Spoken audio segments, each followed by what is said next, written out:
ተወዳጇ ድምፃዊት ዳግማዊት ፀሐዬ አንድ ግለሰብ እኔን ለማገት እየዛተ ነው ስትል ተናገረች። ድምፃዊቷ ትላንት በማህበራዊ የትስስር ገጿ ላይ ለምን አታናግሪኝም በሚል ለማናገር ፈቃደኛ ስላልሆንኩ አግትሻለሁ እያለ ነው። ጉዳዩን ወደ ህግ ወስደዋለው። ይሁንና ግን ከዛ በፊት አንድ ነገር ቢደርስብኝ እንኳን እወቁልኝ ስትል በማህበራዊ የትስስር ገጿ ላይ ያሳውቃለች።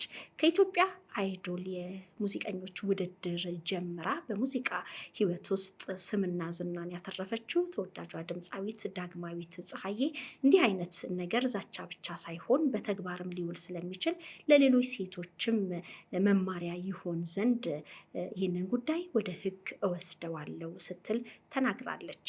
ድምፃዊት ዳግማዊት ፀሐዬ የተለዋወጡትን የጽሁፍ መልእክቶች ቅጂም አስደግፋ እንዳሰፈረችው በመጀመሪያ በቀልድ በሚመስል መልኩ መልእክቱን የተለዋወጡ ይመስላል። በኋላ ግን እሷንም ስጋት ውስጥ እየከተታትና ነገሩ የመረረ እንደሆነ እንዲሁም ደግሞ ስጋቷን ለሌሎች ለማጋራትና ወደ ህግም እንድትወስደው ያስቻላት ምክንያት አግትሻለሁ፣ ይህንንም ደግሞ አደርገዋለሁ፣ አትጠራጠሪ በሚል የጻፈው መልእክት እንደሆነ ካጋራችው ለመረዳት ይቻላል። ድምፃዊቷ ይህንን ጉዳይ ወደ ህግ እወስደዋለሁ ብላለች። በተለዋወጡት የጽሁፍ ቅጂ ላይ አድናን ማን ነው ብለሽ የጅማ ሰው ጠይቂ፣ እድሜ ልክሽን ሰው ያላግባብ እንዳትነኪ ደህና አድርጌ አሳይሻለሁ። ይሄ ፖስት ይደር ብቻ ላንቺ አይደለም፣ ለስንት ወንድ አልተመለስኩም፣ አልለቅሽም እመኘኝ። ዳግማዊት ይህንን የጽሁፍ ልውውጥ ካደረጉ በኋላ ይህንን ሪፖርት አደርጋለሁ እንዲሁም ደግሞ በማህበራዊ ሚዲያ ላይ አግትሻለሁ ማለትህን ይፋ አደርጋለሁ ማለቷን ተከትሎ ይህንን እንዳታደርግ በሚያስጠነቅቅ መልኩ እንግዲህ ማንነቱን በመግለጽ እሷን እንደሚያግትና ስለሚወስድባትም እርምጃ በመግለጽ የጻፈውንም ጭምር በቅጂ መልክ አያይዛ አቅርባለች። ይህንን ከለቀቀች ከሰዓታት በኋላ ግን የደረሷት አስተያየቶችና መልእክቶች ተገቢ አይደለም በሚል እኔ አንድ ነገር ቢሆን ነፍስ ይማር ከማለት ባለፈ ሌላ ለማታደርጉት ነገር ለምን እንዲህ አይነት አስተያየት ትሰጣላችሁ ብላ መከፋቷን ገልጻ ጉዳዩን ወደ ህግ እንደምትወስደውና ወደኋላ እንደማትልም ገልጻለች። በዚሁም ጽሁፏ ላይ እኔ እኮ ግርም የሚለኝ አንድ ነገር ብሆን ነፍስ ይማር ብሎ ለመሽቀዳደም አሁን ምን ችግር አለው ብታናግሪው የሚሉ መልእክቶችን እያየሁ ነው። ምን ያህል ለራሳችን ክብር እንደሌለንና በጣም ብዙ ደፋሪዎች ወይንም ሴትን አጥቂዎች ሀገራችን ላይ እንዳሉ ለመታዘብ ችያለሁ። ለማንኛውም እኔ የልጆች እናት ስለሆንኩ እንጂ ምንም ነገር የማልፈራ ፊት ለፊት የምጋፈጥ የጀግና ልጅ ነኝ። ከእግዚአብሔር በታች ደግሞ በህግ አምናለሁ። ለጥንቃቄ ለሌሎች ሴት እህቶቼም ጭምር ስል ጉዳዩን ወደ ህግ ወስደዋለሁ። አካበድሽ ላላችሁኝ ደግሞ ባለመቀደም ስለማምን ስድባችሁ እኔ ጋር ቦታ የለውም። ዛቻ ወደ ተግባር ሲቀየር ደጋግሜ ስላየሁ ብላ ድምፃዊት ዳግማዊት ፀሐዬ ከሰዓታት በኋላ ይህንን መልእክቷን አስፈራለች። እንግዲህ ይህ የዛቻ ወይንም ደግሞ አግትሻለሁ የሚለው ማስፈራሪያ ስጋት ውስጥ የከተታት ድምፃዊቷ ይህንን ጉዳይ ወደ ህግ ወስዳ እንዲህ አይነት ድርጊት ለሚያደርጉ መማሪያም እንዲሆን ማሰቧንም ተናግራለች። እንግዲህ በተለያየ ጊዜ የእገታን ዜናና መረጃዎች እየሰማን ባለንበት ሰዓት እንዲህ አይነት ማስፈራሪያዎች ሊያሰጉ እንደሚችሉ ይታሰባል። ግን ደግሞ አንድ ሰው ስጋት ውስጥ ነኝ እንዲህ ተባልኩ ብሎ አንዳንዴም የድረሱልኝ ጥሪ ወይም ደግሞ እንዲህ አይነት ነገር ቢደርስብኝ እናንተ እማኝ ልትሆኑኝ ትችላላችሁ፣ የህግ አካልም ሊደርስልኝ ይችላል በሚል በማህበራዊ ሚዲያ ላይ ሲጋራ የሚሰጡ አስተያየቶች ሌሎችንም ሊያስከፉ ወይም ስጋት ውስጥ ነኝ ብሎ ያለውን ሰው ይበልጥ ሊያማርሩ ወይም ሊያሰጉ እንደሚችሉ ማሳያ ነው። እንግዲህ እንዲህ አይነት አስተያየቶች ተገቢ አይደሉም በሚል ወደ ህግ እንደምትወስደውና ለሌሎች ሴቶችም ጥንቃቄ እንዲሆን እንደምታደርግም ተናግራለች። ድምፃዊት ዳግማዊት እንግዲህ በአንድ ሙሉ አልበም የሰራችና በተለያዩ ነጠላ ዜማዎች ተወዳጅነትን ያተረፈች ኮከብ ድምፃዊት ነች። እንግዲህ ይሄ ጉዳይ ወደ ህግ ሄዶ ምን ላይ ይደርሳል የሚለውን ከዚህ በኋላ በሚወጡ መረጃዎች የምናገኛቸውን የምናጋራችሁ ይሆናል። ወደ ሌላኛው መረጃችን ስናልፍ ለጾታ ጥቃት ተጎጂዎች የስነ ልቦና ድጋፍ ሲያደርግ የነበረው አለኝታ የተሰኘው ነፃ የስልክ መስመር መቋረጡ ተሰምቷል። ሴታዊት በተሰኘው የሲቪል ማህበረሰብ ድርጅት የተመሰረተውና አለኝታ ነፃ የስልክ መስመር ለጾታዊ ጥቃት ተጎጂዎች ይሰጥ የነበረው የስነ ልቦና ምክርና ድጋፍ አገልግሎት መቋረጡ ተሰምቷል። ላለፉት 6 ዓመታት ያህል በ6388 ነፃ የስልክ መስመር ለተጎጂዎች የስነ ልቦና ድጋፍን ጨምሮ የሕክምናና የህግ ጥቆማ ሲሰጥ የቆየው አለኝታ ካለፈው ወር የካቲት ወር ጀምሮ በኢትዮ ቴሌኮም ውሳኔ መሰረት መቋረጡን የድርጅቱ ዋና ዳይሬክተር ዶክተር ስህን ተፈራ ለቢቢሲ ተናግረዋል።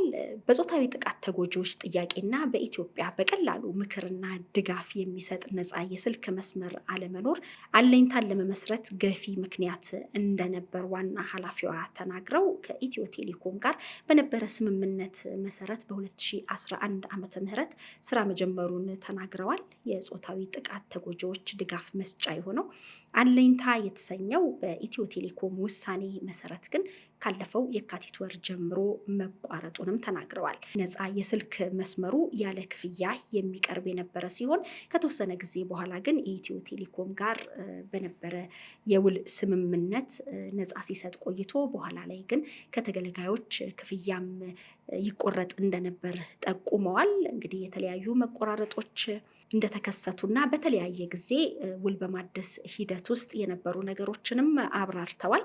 ከነዛ መካከል ከኢትዮ ቴሌኮም ጋር በየዓመቱ ውል እንደሚያድሱ ጠቁመው የኩባንያው ኃላፊዎች ግን በደንብ አላስተዋወቃችሁትም በሚል ተደጋጋሚ ቅሬታ አንስተው እንደነበር ተናግረዋል። በዚህም አልፎ አልፎ መቆራረጦች እንደሚከሰቱ የተናገሩት ዳይሬክተሯ በዚህ ዓመት ግን ኩባንያው ከተጎጂ ደዋዮች ገንዘብ መቁረጡን ተከትሎ በማህበራዊ የትስስር ገጾች የማስተካከያ ጥያቄ ማቅረባቸው ለውሳኔው ምክንያት ሆኖ መቅረቡንም ገልጸዋል።